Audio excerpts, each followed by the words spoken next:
ప్రభువైన యేసుక్రీస్తు నామంలో ఈ కార్యక్రమాన్ని వీక్షిస్తున్న మీ అందరికీ మా వందనములు. లేట్ పాస్టర్ ఆగస్టిన్ జిల్లెళ్ళ గారు స్థాపించిన ది లార్డ్స్ చాపెల్ సంఘ కాపరి అయిన పాస్టర్ జోసెఫ్ కే జిల్లెళ్ళ గారి కృపగల ఉపదేశము అను ఈ కార్యక్రమాన్ని వీక్షిస్తున్న మీ అందరికీ మా స్వాగతాన్ని తెలియజేసుకుంటున్నాం. ఈ కార్యక్రమం మీ ముందు ఉంచుటకు ప్రభువు ఎంతో కృప చూపించి ఉన్నారు. ఈ కార్యక్రమాన్ని వీక్షించండి, దైవాశీర్వాదములు పొందుకొనండి.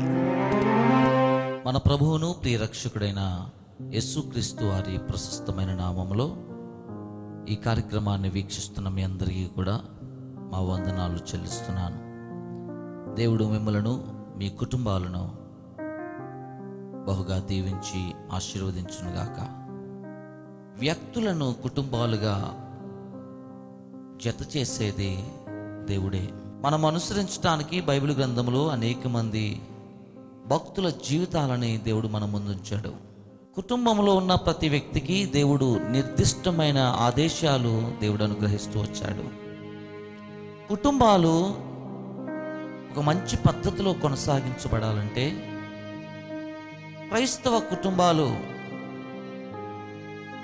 సంతోషముగా, సమాధానముగా, నెమ్మదితో, సుఖముగా, సౌఖ్యముగా జీవించాలి అంటే భార్యాభర్తలు చేయవలసినటువంటి నిర్దిష్టమైనటువంటి ఆదేశాలు చాలా ఉన్నాయి. భర్త చేయవలసినటువంటి బాధ్యతలు కొన్ని ఉంటాయి, భార్య చేయవలసినటువంటి బాధ్యతలు కొన్ని ఉంటాయి. వాళ్ళిద్దరూ కలిసి ఏక మనసు, ఏకాత్మ కలిగి ఉంటేనే ఆ కుటుంబం సంతోషముగా, సమాధానముగా, నెమ్మదిగా కొనసాగించబడుతుంది. భార్యాభర్తల మధ్యలో ఒకవేళ మంచి సంబంధాలు కలిగి కనుక లేకపోతే ఆ కుటుంబాలలో సమస్యలు, ఆ కుటుంబాల్లో ఇబ్బందులు, ఆ కుటుంబాల్లో ఇరుకులు ఎదుర్కోవాల్సినటువంటి పరిస్థితులు. భర్త చేయవలసినటువంటి బాధ్యత ఏంటి? ఈరోజు దేవుని వాక్యంలో నుంచి మనం ధ్యానించుకుందాం. ఎఫెసీయులకు రాసినటువంటి పత్రిక 5వ అధ్యాయము 25వ వచనం నేను చదువుతున్నాను. పురుషులారా, మీరును మీ భార్యలను ప్రేమించుడి. దేవుడు చాలా క్లియర్గా భర్తకు ఆజ్ఞయిస్తున్నటువంటి మాట ఏంటంటే, పురుషులారా మీరు మీ భార్యలను ప్రేమించండి. ఈ దినాలలో చాలామంది భార్యలకు ఆహారం కొదువేమీ లేదు, వస్త్రాలు కొదువేమీ లేదు, కుటుంబంలో కావాల్సినటువంటి పోషణ ఏమీ కొదువు లేదు. కానీ ఏంటి కొదువుగా కనపడుతుందంటే తన భర్త దగ్గర నుంచి తనకు కావాల్సినటువంటి ప్రేమ కొదువుగా కనపడుతుంది. చాలామంది భార్యలు కంటే ఇతర స్త్రీలను ఎక్కువ ప్రేమిస్తూ ఉన్నారు. ఈ మధ్యన ఒక స్త్రీ ఫోన్ చేసి ఆమె ప్రార్థన అవసరత తెలియజేసింది. ఏంటి ప్రాబ్లం అంటే, ఆయన గవర్నమెంట్ జాబ్, ఈమె హౌస్ వైఫ్, భార్యను సరిగ్గా ప్రేమించడు, ఇంట్లో పిల్లల ఫీజులు సరిగ్గా కట్టడు, భార్య అవసరతలు తీర్చడు. కానీ తన డబ్బంతా ఏమైపోతుంది? మరి తన కష్టార్జితం అంతా ఏమైపోతుందంటే వేరే వేరే స్త్రీ, ఆమె కూడా అదే డిపార్ట్మెంట్లో పనిచేస్తుంది. ఒకరోజు ఆమెను డైరెక్ట్గా తన భార్య దగ్గరికి తీసుకొచ్చి, నీ ఒప్పుకుంటే ఈమెను పెళ్లి చేసుకుంటాను. వివాహాల్లో చేసినటువంటి ప్రతి ప్రమాణకం మర్చిపోయాడు. మేలుకైనను, కీడుకైనను, కలిమికైనను, వ్యాధి అందును, ఆరోగ్యమందును, మరణము తప్ప ఏది నిన్ను నన్ను వేరు చేయదు అని చేసినటువంటి ప్రమాణకాలు ఏమైపోయినాయి? జీవితాంతం కలిసి జీవిస్తాను అని చేసినటువంటి ప్రమాణకాలు ఏమైపోయినాయి? సొంత భార్య దగ్గరికే వేరే స్త్రీని తీసుకొచ్చి, నీ ఒప్పుకుంటే ఈమెను వివాహం చేసుకుంటాను. ఎంత దౌర్భాగ్యమైనటువంటి దినాలలో మనం జీవిస్తున్నాం ప్రియులారా. నీవు క్రైస్తవుడువా? క్రైస్తవుడు అయితే ఇలాంటి జీవితాన్ని నీవు జీవిస్తావా? సొంత భార్య ఉండగా, సొంత బిడ్డలకు ఉండగా, దేవుడు నీకు మంచి కుటుంబాన్ని ఇస్తే నీ భార్యను మానేసి వేరొక స్త్రీని ప్రేమించడానికి ఎవరు నీకు ఇచ్చినటువంటి అథారిటీ? ఈరోజైనా దేవుని వాక్యం వింటున్నటువంటి ప్రియ సహోదరుడా, విడిచిపెట్టు. పురుషులారా మీ భార్యలను ప్రేమించుడి. ఈ భార్యలను ప్రేమిందాం. కుటుంబం జీవితం కుటుంబ వ్యవస్థ మంచిగా సాగించబడాలి అంటే, కుటుంబ వ్యవస్థ ఒక మంచి పద్ధతిలో కొనసాగించబడాలి అంటే పురుషుడికి ఉండవలసినటువంటి లక్షణాలు, మొదటిదిగా పురుషులారా మీరు మీ భార్యలను ప్రేమించుడి. రెండవది కనుక మనం చూస్తే సామెతలు 5వ అధ్యాయము 18వ వచనము, నీ యవ్వన కాలపు భార్య యందు సంతోషించుము. దేవుడు మాట్లాడుతున్నటువంటి మాట. మొదటిది భార్యలను ప్రేమించాలి భర్త. రెండవది భర్త చేయవలసినటువంటి డ్యూటీ ఏంటంటే నీ యవ్వన కాలపు భార్య యందు సంతోషించు. దేవుడు నీకు ఇచ్చినటువంటి భార్య ఉంది, ఆమె అందు నీవు సంతోషించాలి, ఆమె అందు నీవు ఆనందించాలి. ఆమె ఎడల మాత్రమే నీకున్నటువంటి ప్రతి అవసరత తీర్చుకోవాలి తప్ప నీ పొరుగువానిది ఏది నీవు ఆశించడానికి వీల్లేదు. మొదటిదిగా ప్రేమించాలి, రెండవది ఆమె యందు సంతోషించాలి. నీ భార్య ఎడల నీవు సంతోషిస్తున్నావా? వివాహాలు జరిగిన మొదటి దినాల్లో ఉన్నటువంటి సంతోషము, వివాహం జరిగిన తొలి దినాల్లో ఉన్నటువంటి ఆనందము, వివాహం జరిగినటువంటి ఆ తొలి దినాలలో నీవు గడిపినటువంటి ఆ ఆనందము ఇప్పుడు ఉన్నదా? లేక ఎలా ఉంది నీ కుటుంబము వ్యవస్థ? జాగ్రత్త, దేవుడు అన్నీ చూస్తున్నాడు. ఒక దినాన దేవుని యొక్క ధవల సింహాసనం ముందు తీర్పులో నిలబడవలసినటువంటి అవసరం వస్తుంది. నీవు చేస్తున్నటువంటి ప్రతి క్రియ లెక్కలోకి వస్తుంది. ఒక దినము దేవుని ముందు నిలబడి నీవు సమాధానము చెప్పవలసినటువంటి అవసరం ఉంది. నా ఇష్టం వచ్చినట్టు నేను జీవిస్తాననుకుంటే ఇక్కడ ఎవరు నిన్ను ఏది చేయలేకపో ఉండొచ్చేమో, కానీ ఆయన ముందు మాత్రం నీవు తప్పించుకుని ఎక్కడికి వెళ్ళలేవు. రే సహోదరుడా, భార్యను ప్రేమిద్దాం, నీ యవ్వన కాలపు భార్య యందు సంతోషిస్తాం. మూడవది మనం చూస్తే 1 పేతురు 3వ అధ్యాయము 7వ వచనం నేను చదువుతున్నాను. అటువలే పురుషులారా జీవమును కృపావరములో మీ భార్యలు మీతో పాలివారై ఉన్నారని ఎరిగి ఎక్కువ బలహీనమైన ఘటమని భార్యను సన్మానించి మీ ప్రార్థనలకు అభ్యంతరము కలగకుండానట్లు జ్ఞానము చొప్పున వారితో కాపురము చేయుడి. స్త్రీలు ఎక్కువ శాతం వాక్యం చెప్తుంది బలహీనమైనటువంటి ఘటాలు. కారణం ఏమై ఉండొచ్చు అంటే, బలహీనము అంటే తొందరగా పడిపోయే ఉద్దేశాలు. హవ్వను గురించి మనం ఆలోచిస్తే ఆదాము పాపం చేయలేదు, కానీ మొదటి ఎవరు పాపం చేశారా అంటే హవ్వ పాపంలో పడిపోయింది. స్త్రీ బలహీనమైనటువంటి ఘటము అని ఎరిగి వారితో మనం ఎలా కాపురం చేయాలి అంటే జ్ఞానము చెప్పున కాపురం చేయాలి. ఈ జ్ఞానము ఎక్కడుంది? ఈ జ్ఞానము ఎవరై ఉన్నారు? ఈ జ్ఞానం ఎక్కడి నుంచి వస్తుంది అంటే ప్రభు అయిన యేసు క్రీస్తు దగ్గర నుండి. యాకోబు పత్రిక 1వ అధ్యాయం 5వ వచనంలో మీలో ఎవరికైనా జ్ఞానము కొద్దుగా ఉంటే అతడు దేవునిని అడగవలెను, ఆయన అందరికీ ధారాళముగా జ్ఞానం అనుగ్రహించగలిగే దేవుడు. స్త్రీతో ఎలా మసలాలో, ఎలా నడవాలో, ఎలాంటి జీవితం మనం కొనసాగించాలో మనకి కావాలి అంటే దేవుని దగ్గరికి గనక వచ్చి మనం వాక్యం చదువుతూ ఉంటే, వాక్యాన్ని ధ్యానిస్తూ ఉంటే దేవుడే మనకు ఆయన జ్ఞానముతో నింపుతాడు.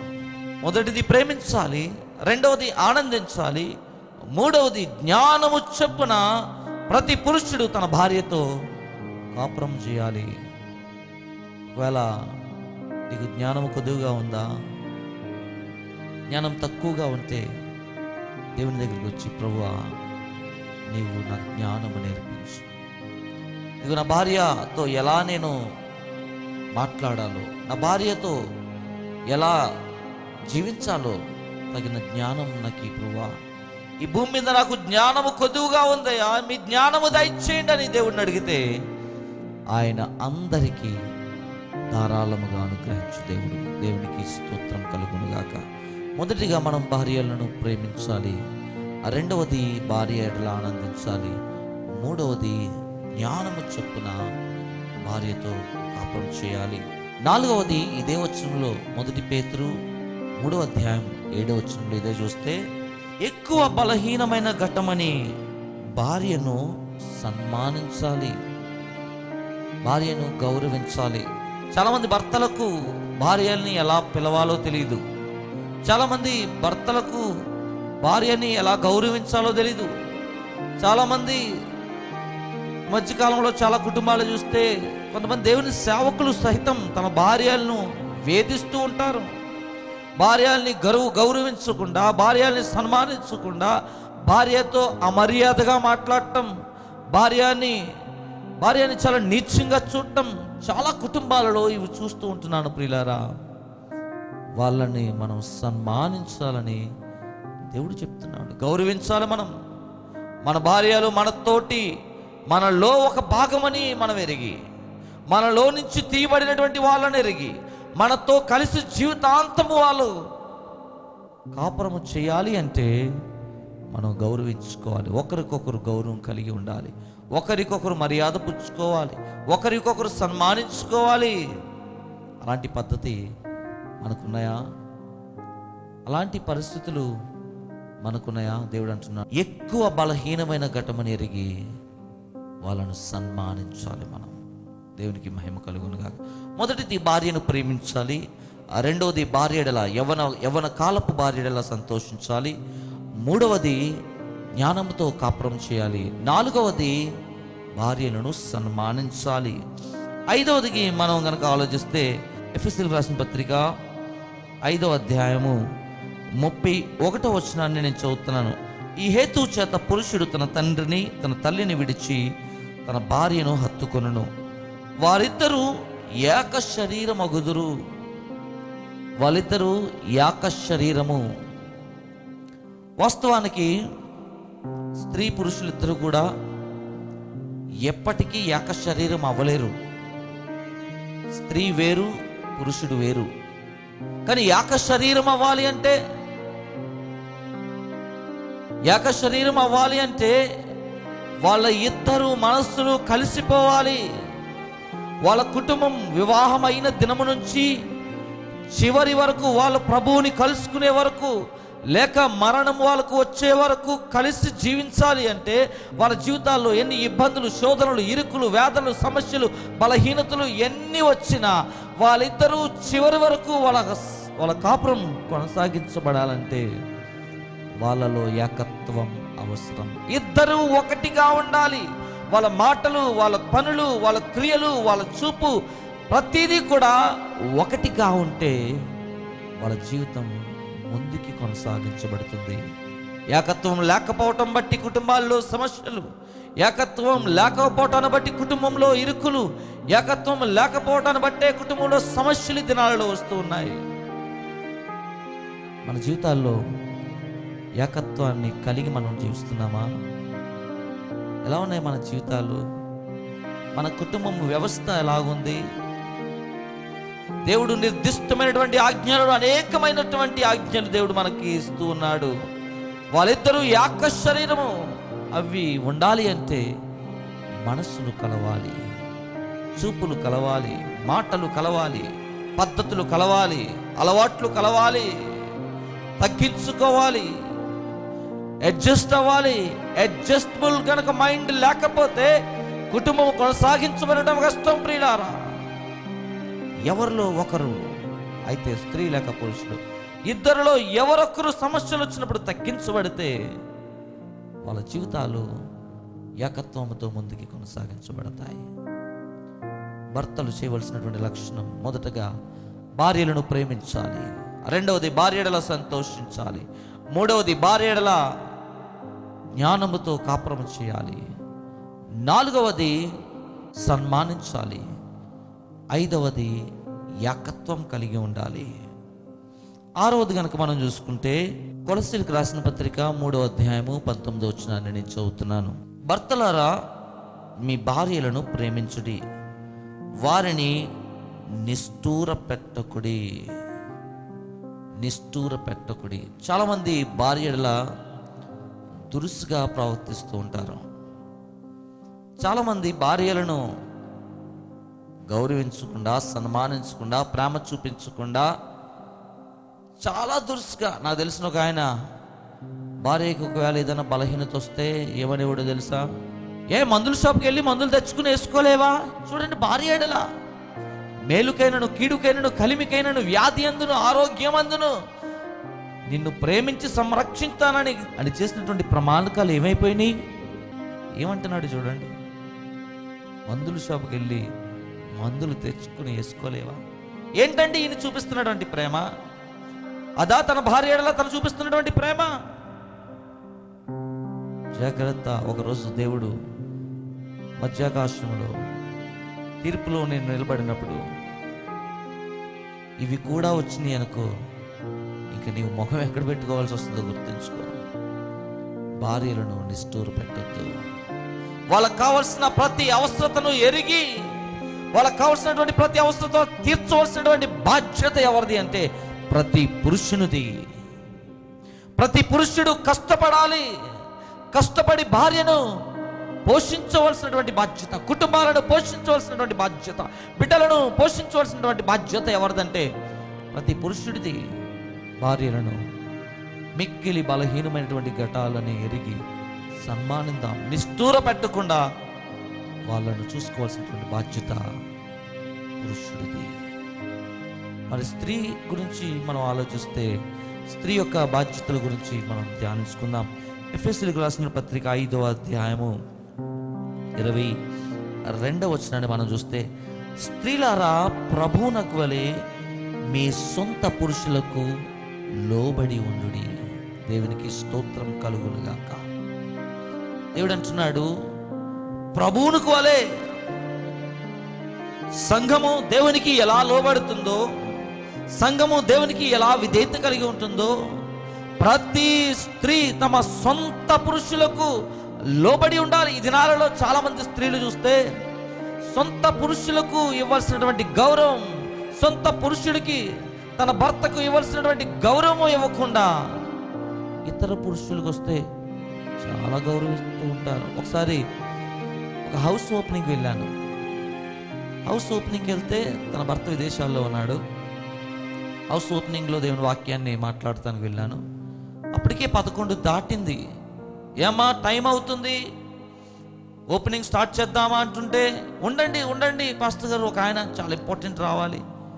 చూస్తున్నాను, ఇంపార్టెంట్ ఎవరబ్బా, అందరూ వచ్చారు కదా. భర్త విదేశాల్లో ఉన్నాడు. అందరూ వచ్చేసారు, బంధువులు, స్నేహితులు, పిలువబడిన వారు అందరూ వచ్చారు. ఈమె ఒక ఆయన గురించి వెయిట్ చేస్తుంది. ఆయనకి ఇస్తున్నటువంటి ప్రాధాన్యత అంతా ఇంత కాదు. ఏమన్నా రక్త సంబంధమా, ఒకటే కులానికి సంబంధించిన వ్యక్తా, బంధువా, సంఘస్థుడా కానే కాదు. ఎవరు అంటే బయట వ్యక్తి, ఆ ఇంటి మేస్త్రి. ఆ ఇంటి మేస్త్రికి ఆమె ఎంత ప్రాముఖ్యత ఇస్తుంది అంటే, ఇంతగా ఆయన చేసింది ఏముంది? ఇసుకలో మింగేశాడు, ఇటుకలో లంచం, చిప్స్లో లంచం, ఐరన్లో లంచం, మేస్త్రి కూలి, మొత్తం ఆ వ్యక్తిని, ఆ కుటుంబాన్ని నాశనం చేశాడు. కానీ ఆమె ఆయనకి ఎంత గౌరవిస్తుందంటే, ఇవన్నీ ఏదో ఊరికిని చేసేసినట్టుగా ఫీల్ అయిపోయి ఆ మేస్త్రికి ఎంత గౌరవిస్తుందంటే, ఎంత మర్యాద ఇస్తుందంటే, ఓపెనింగ్ కూడా ఆయన రాకుండా చేయడానికి ఇష్టపడట్లేదు. ఎందుకు?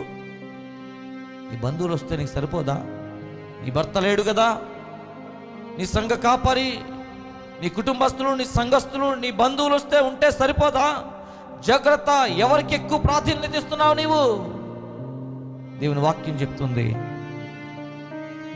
స్త్రీలారా ప్రభువునకు వలె మీ సొంత పురుషులకు లోబడి ఉండండి. పురుషుడికి లోబడి జీవించాలి. పురుషుడికి, నీ సొంత పురుషుడికి ఇవ్వాల్సినటువంటి ప్రాధాన్యత ఆయన కంటే ఎవరికైనా ఎక్కువ ఇస్తుంటే జాగ్రత్త, పాపంలో పడిపోతున్నట్టే. తర్వాత తెలిసిన విషయం ఏంటంటే, ఆ స్త్రీ ఆ మేస్త్రితో పాపంలో పడిపోయింది. అందుకే అంత ప్రాముఖ్యత. ఎలా ఉన్నాయి మన జీవితాలు? మన కుటుంబ వ్యవస్థ ఎలా ఉంది? మన వ్యక్తిగత జీవితం ఎలా ఉంది? పరిశుద్ధతలో మనం జీవిస్తున్నామా, లేక లోకములో ఉండే పాపము త్వరగా చిక్కులు పెడుతున్నటువంటి పాపంలో మనం పడిపోయామా? మన పరిస్థితులు ఎలా ఉన్నాయి? మన జీవితాలు ఎలా ఉన్నాయి?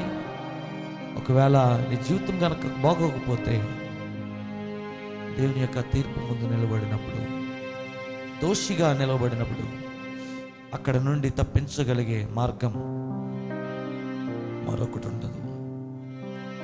అక్కడ నుండి తప్పించగలిగే మార్గం మరొకటి లేదు ప్రియులారా. కుటుంబాలు ఒక మంచి పద్ధతిలో కొనసాగించబడాలంటే స్త్రీలారా మీ సొంత పురుషులకు లోబడి జీవించండి, లోబడండి. చిన్నప్పుడు నేను మలికీపురం పాపారావు గారి హాస్పిటల్ పక్కన తెరిసా కాన్వెంట్ అని ఒక కాన్వెంట్ ఉన్నాను. మా ప్రిన్సిపల్ గారు స్టీఫెన్, ఆయన స్కూల్ కరస్పాండెంట్. స్టీఫెన్ గారి దగ్గర చదువుకున్నప్పుడు మాకు ఒక టీచర్ ఉండేది, ఒక మేడం. ఆమె ఎంత మంచిదంటే, ఎంత భయభక్తులు కలిగినటువంటి స్త్రీ అంటే, తన భర్త విపరీతమైనటువంటి తాగుబోతు, విపరీతంగా కొట్టేవాడు. స్కూల్కి వెళ్ళినప్పుడు కూడా ఆమె మీద అనుమానం. ఈమె చాలా భయభక్తులు కలిగినటువంటి స్త్రీ, చాలా మంచిది. ఇప్పటికీ ఆమె గురించి నాకు తెలుసు. చాలా విధేయత, ఆమె బాడీ లాంగ్వేజ్ చూస్తేనే ఆ విధేయత, ఆ గౌరవం, ఆ మర్యాద కనబడుతూ ఉంటుంది. అలాంటి ఆమెను ఎంత బాధినా, తన జీతం బట్టి వెళ్ళి ఇంట్లో ఇచ్చినప్పుడు తన జీతం అంతా త్రాగుడికి, బానిసత్వానికి, లోకంలో పాపానికి ఖర్చు పెట్టినప్పటికీ కూడా ఆమె మాత్రం భర్త ఎడల విధేయత చూపుతూనే ఉంది. ఆమె చూపిన విధేయతను బట్టి భర్త ఇప్పుడు మారు మనసు పొంది వాళ్ళిద్దరూ కూడా ప్రాముఖ్యంగా ఈ దినాలలో వాళ్ళిద్దరూ 40 దినాలు ఉపవాస ప్రార్థనలు గడుపుతూ ఉన్నారు. దేవునికి స్తోత్రం కలుగునుగాక. నీ పురుషుడిని ప్రేమిస్తున్నావా? నీ సొంత పురుషుడికి లోబడి జీవిస్తున్నావా? రెండవది, ఎఫెసీయులకు రాసిన పత్రిక 5వ అధ్యాయము 33వ వచనం కనుక మనం చదివితే, 2వ భాగం, భార్య అయితే తన భర్త యందు భయము కలిగి ఉండునట్లు చూచుకొనవలెను. భార్యలు భర్తల ఎడల గౌరవం. చాలామంది భార్యలు భర్తలను ఎలా పిలవాలో, ఎలా మాట్లాడాలో, 10 మందిలో ఉన్నప్పుడు ఎలా గౌరవించాలో తెలీదు. ఒక స్త్రీ తన భర్తను, ఏవండి ఇలారా, ఏవండి నువ్వు ఇలారా, ఏంటిది ఇంక ఏవండి అంటాం ఎందుకు? ఏంటిది గౌరవా? ఎలా పిలుస్తున్నావు నీ భర్తను? అబ్రహాం యొక్క భార్య శారా అయితే తన భర్తను యజమానుడు అని పిలుస్తూ ఉంది. తన భర్తను గౌరవిస్తూ ఉంది. తన భర్తకి ఇవ్వాల్సినటువంటి మర్యాద ఇస్తూ ఉంది. నీ కుటుంబంలో సమస్యలకు కారణం ఇదేమో చూసుకో. నీ భర్త ఎడల నువ్వు సరైన గౌరవం లేకపోవటాన్ని బట్టి, నీ భర్త ఎడల సరైన మర్యాదగా మాట్లాడబోవడం బట్టి సమస్యలకు వెల వస్తుంటే, ఇప్పటికైనా నీ భర్త ఎడల గౌరవముగా మాట్లాడటం నేర్చుకో. అబ్రహాము కుటుంబాన్ని చూసి, శారాను చూసి మనం నేర్చుకోవాల్సిన చాలా విషయాలున్నాయి. భర్తలను గౌరవించాలి ప్రతి స్త్రీ. మొదటిది లోబడి ఉండాలి, రెండోది గౌరవించాలి. మూడవది కొరింథీయులకు రాసినటువంటి మొదటి పత్రిక 14వ అధ్యాయము 35వ వచనం నేను చదువుతున్నాను. వారు ఏమైనాను నేర్చుకొనగోరిన ఎడల ఇంట తమ తమ భర్తలను అడగవలెను. సంఘములో స్త్రీ మాట్లాడుట అవమానము. వారు ఏమైనా నేర్చుకొనగోరిన ఎడల వారు తమ ఇంట తమ భర్తలను అడగాలి. చాలామంది సమాజంలో భర్త ఎదురుగుండా, భర్త ఉండగా భార్య చూసినట్టు మాట్లాడుతూ ఉంటుంది. భర్త ఉండగా భర్తకి ఇవ్వాల్సినటువంటి గౌరవం, భర్తకి ఇవ్వాల్సినటువంటి ప్రాధాన్యత ఇవ్వకుండా ఈమె చాలా ఎక్కువ చేస్తూ ఉంటుంది. చాలా మందిని చూస్తూ ఉంటాం. జాగ్రత్త, నీకేమైనా నేర్చుకోవాలనుకుంటే, నువ్వేదైనా మాట్లాడుకోవాలనుకుంటే నలుగురిలో కాదు, నీ భర్తను లోపలికి తీసుకువెళ్ళు. నీ ఇంటిలో నీ భర్త ఉన్నప్పుడు ఆయనను అడిగి నేర్చుకో. అంతేగాని నీ ఇష్టం వచ్చినట్టు మాట్లాడటానికి కుదరదు. భర్త దేనికి సదృశ్యంగా ఉన్నాడో తెలుసా? క్రీస్తుకి సదృశ్యముగా ఉన్నాడు. సంఘము క్రీస్తునకు లోబడినట్లు మెట్టుకు ప్రతి స్త్రీ తమ భర్తలకు లోబడి ఉండాలి. నీలో లోబడి మనసు నీకుందా? నీలో విధేయత ఉందా? కుటుంబాలలో సమస్యలు దేని మూలంగా వస్తున్నాయో ఒకసారి ఆలోచించి దానిని విడిచిపెట్టగలిగితే మరలా నీ కుటుంబం ఐక్యత, మరలా నీ కుటుంబంలో ప్రేమ, మరలా నీ కుటుంబంలో సంతోషము, మరలా నీ కుటుంబంలో ఐక్యత, మరలా నీ కుటుంబంలో ఆనందము. మొదటి దినాలలో, వివాహమైన మొదటి దినాల్లో ఎటువంటి సంతోషము ఆనందము ఉందో మరలా దినాలు నీకు రావాలి అనుకుంటే నీవు లోబడాలి, నీ భర్తను గౌరవించాలి, ప్రేమించాలి. కుటుంబాల్లో సంతోషం, సమాధానం ఉండాలంటే భార్య చేయవలసినటువంటి లక్షణాలను మనం విన్నాం, భర్త చేయవలసినటువంటి లక్షణాలను మనం నేర్చుకున్నాం. ఈ గుణలక్షణాలతో మన జీవితాలు కొనసాగించాలని తెలియజేస్తూ వాక్యాన్ని ముగిస్తున్నాను. ప్రార్థన చేసుకుందాం. జీవము కలిగిన మా దేవా, సమస్త సృష్టికి కారణభూతుడా, సైన్యములకు అధిపతియగు మా యెహోవా, మీకు స్తోత్రాలు, వందనాలు, స్తుతులు చెల్లిస్తున్నాను ప్రభువా. కుటుంబంలో నిర్దిష్టమైనటువంటి దేవుని వాక్యానికి లోబడి జీవించగలిగే పురుషుడు, స్త్రీలను మీరు లేపమని మీ సన్నిధిలో ప్రార్థిస్తున్నాను. ఆయన పురుషుడు చేయవలసినటువంటి బాధ్యతలు, స్త్రీ చేయవలసినటువంటి బాధ్యతలు, వాళ్ళ బాధ్యతలను నిర్వర్తించడానికి, నీ వాక్యానుసారమైనటువంటి జీవితాన్ని కలిగి ఉండడానికి ప్రతి పురుషుడికి, ప్రతి స్త్రీకి మీరు నేర్పించమని ప్రార్థిస్తున్నాను ప్రభువా. కుటుంబాల్లో ఉన్నటువంటి సమస్యలను దూరపరచండి తండ్రి. ఇదిగో నాయన, సొంత భార్యలను ప్రేమించకుండా ఇతర స్త్రీలను ప్రేమిస్తూ, ఇతర స్త్రీలను గౌరవిస్తూ, వాళ్ళ సొంత ధనాన్ని ప్రభువా కుటుంబాన్ని ఖర్చు పెట్టకుండా వేరే స్త్రీకి ఖర్చు పెడుతున్నటువంటి వ్యక్తులతో మీరు మాట్లాడండి ప్రభువా. మీకు స్తోత్రాలు. వాళ్ళకున్న ప్రతి సమస్యల నుంచి విడిపించండి. ఏ కుటుంబంలో సమస్యలు, ఇరుకులు, ఇబ్బందులు ఉన్నాయో ఆ కుటుంబంలో ప్రతి శోధన నుంచి దూరపరచమని మీ సన్నిధిలో ప్రార్థిస్తున్నాను. అదే ఆ కుటుంబంలో నూతన ఆనందాన్ని, వివాహమైకున్న తొలి దినాలలో ఎటువంటి సంతోషము, ఆనందము ఉందో మరలా అటువంటి ఆనందము, సంతోషాన్ని మీరే వాళ్ళకి దయచేసి మీరే మహిమ పొందమని సమస్త మహిమ, ఘనత, ప్రభావాలు మీకే ఆరోపిస్తూ నజరేయుడైన యేసుక్రీస్తు నామములో ప్రార్థించి స్తుతించి వేడుకుంటున్నాం తండ్రి. ఆమేన్. ఈ కార్యక్రమం మీకు ఆశీర్వాదకరముగా ఉంటుందని భావిస్తున్నాను. చాలామంది ఫోన్స్ చేస్తున్నారు. చాలామంది ఫోన్స్ చేసి అయ్యా మీరు ఫోన్ ఆన్సర్ చేయట్లేదని బాధపడుతున్నారు. గమనించండి, ప్రతిరోజు రాత్రులు ఎక్కువ శాతం మీటింగ్స్లో ఉంటాం. 6 గంటల నుండి 10 గంటల వరకు మీటింగ్లో ఉంటాం కనుక ఆ టైంలో ఫోన్ మాట్లాడటానికి కుదరదు. 10 గంటలు దాటిన తర్వాత ఫోన్ చేయడానికి ప్రయత్నం చేయండి. ఫోన్ ఎత్తట్లేదు అంటే ఒకటి ప్రార్థనలో ఉన్నట్టు, లేకపోతే మీటింగ్లో ఉన్నట్టు. ఇది గమనించవలసిందిగా ప్రేమతో తెలియజేస్తున్నాను. సకినేటిపల్లి, మలికీపురం మండలాల్లో ఉండేటువంటి ప్రజలు ఒకవేళ ఏ మందిరానికి వెళ్లకుండా ఉండినట్లయితే ది లార్డ్స్ చాపెల్ మిమ్మల్ని ప్రేమతో ఆహ్వానిస్తుంది.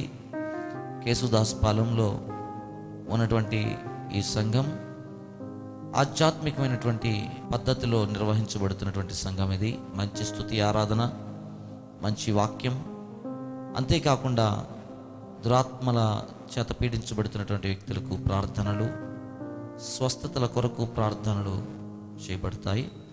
గమనించి మీలో ఎటువంటి సమస్యలు, ఇరుకులు, ఇబ్బందులు ఉన్నప్పటికీ ప్రార్థన అవసరత కొరకు మీరు ఈ మందిరానికి రావాల్సిందిగా, ఈ మందిరానికి వెళ్ళినట్లయితే ఈ మందిరపు సేవకుడిగా ప్రేమతో మిమ్మల్ని ఆహ్వానిస్తున్నాను. దేవుడు మిమ్మలను, మీ కుటుంబాలను బహుగా దీవించి ఆశీర్వదించునుగాక. ఆమేన్. ఈ కార్యక్రమము మీ అందరి ఆత్మీయ ఎదుగుదలలో దోహదపడిందని భావిస్తున్నాము. మీ ప్రార్థన అవసరతలు మాకు తెలియజేయండి. మా address pastor Joseph K Jillella, the Lord's chapel, Kesavadasupalem, Sakinetipalli mandal, east Godavari district, Andhra Pradesh, India. మా phone number 8500888200. May God bless you all.